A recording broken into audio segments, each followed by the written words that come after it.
हरे कृष्णा, राधे राधे। मेरे YouTube channel कथा रस में आपका स्वागत है। ओम नमो भगवते वासुदेवाय।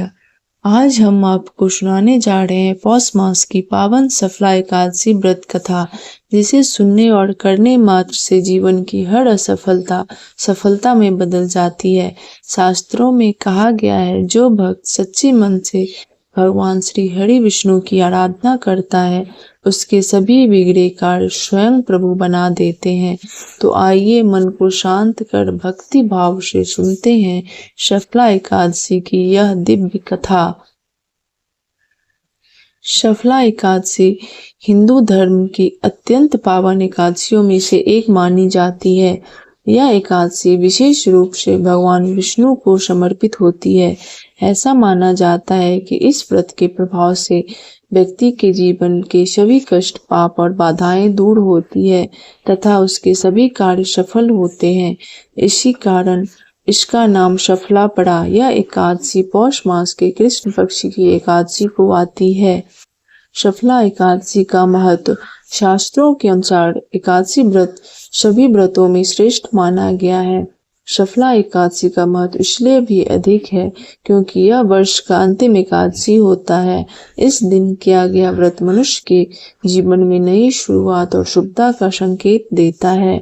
धार्मिक मान्यता है कि जो भक्त श्रद्धा और नियम पूर्वक सफला एकादशी का व्रत करता है, उसे धन, वैभव और समृद्धि की प्राप्ति होती है। जीवन के रुके हुए कार्य पूरे होते हैं। पाप कर्मों से मुक्ति मिलती है। मोक्ष का मार्ग प्रशस्त होता है। यह एकादशी विशेष रूप से उन लोगों के लिए फलदायी मानी जाती है जो जीवन में बार बार असफलता का सामना कर रहे हों। सफला एकादशी का पौराणिक महत्व। पद्म पुराण और ब्रह्मवैवर्त पुराण में सफला एकादशी का विस्तृत वर्णन मिलता है।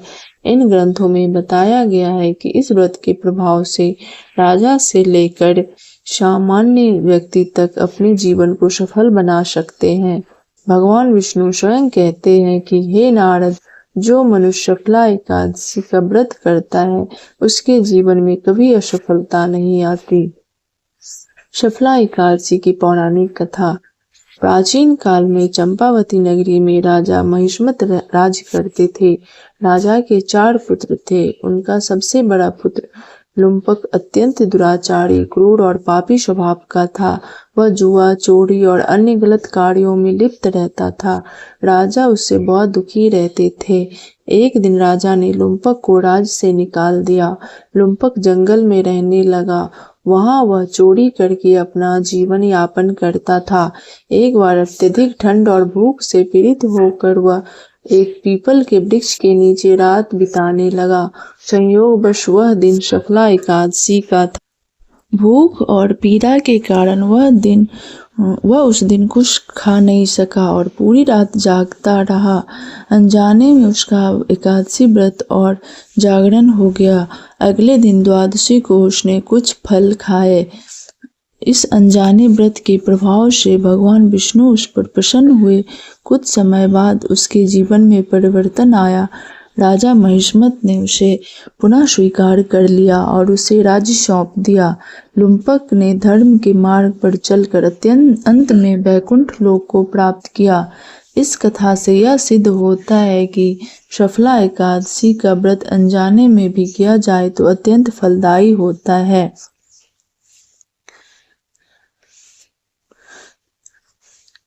सफला एकादशी से जीवन की असफलताएं दूर होती है। आर्थिक संकट समाप्त होते हैं। घर में सुख शांति बनी रहती है। संतान सुख की प्राप्ति होती है। पापों का नाश होता है। भगवान विष्णु की विशेष कृपा होती है। सफला एकादशी केवल एक व्रत नहीं बल्कि आत्मशुद्धि का माध्यम है।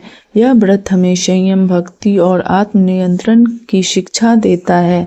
जब मनुष्य अपनी इंद्रियों पर नियंत्रण करता है, तभी जीवन में वास्तविक सफलता प्राप्त होती है।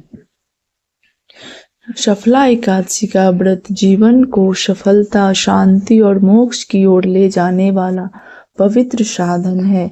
यह एकादशी हमें यह सिखाती है कि यदि मनुष्य सच्चे हृदय से भगवान विष्णु की भक्ति करे तो उसके जीवन की हर बाधा दूर हो सकती है। जो भी श्रद्धा से सफला एकादशी का व्रत करता है उसका जीवन निश्चित रूप से सफल होता है। अगर ये कहानी आपको अच्छी लगी हो तो आप मेरे YouTube चैनल कथा रस को सब्सक्राइब करें। ओम नमो भगवते वासुदेवाय।